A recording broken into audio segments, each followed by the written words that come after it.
In today's video, I'm going to teach you how to update ClickUp templates. If you've ever refined a workflow and wanted your template to match your latest best practices, this walkthrough will make the process clear and stress-free. First, open your ClickUp account. You can do this in the desktop app or a browser, whichever you prefer. Make sure you're signed in with an account that has permission to modify templates in your workspace, especially if you're working with shared or team templates.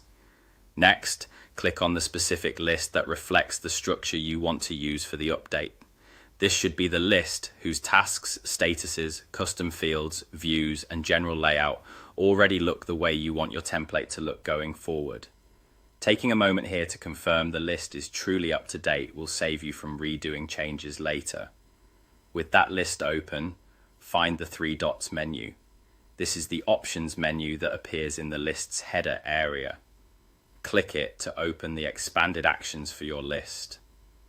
The exact placement can vary slightly based on your screen size or ClickUp's latest design, but it's typically near the top right of the list view. From that menu, click Templates. This opens ClickUp's template controls for the current list.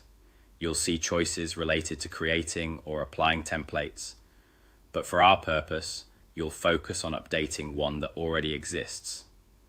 Here, select Update Existing Template.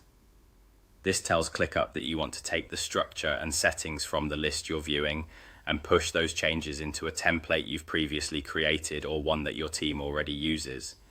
This is the safest way to keep templates aligned with your evolving process. Then simply follow the prompts on your screen. ClickUp will guide you through choosing which existing template to update and what elements you want to include in the update. Carefully review options such as statuses, custom fields, task details, and views so you only update what you intend to.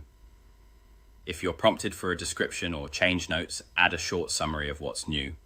This helps teammates understand what changed and why. Before you confirm, double check that you've selected the correct template, since updating will replace the previous version for anyone who uses it next. Once you confirm, ClickUp will process the update and apply your list structure to the chosen template. That's it. To recap, open your ClickUp account, go to the specific list, click the three dots, choose Templates, pick Update Existing Template, and follow the on-screen prompts. With these steps, your templates will stay accurate, consistent, and ready for your team's next project.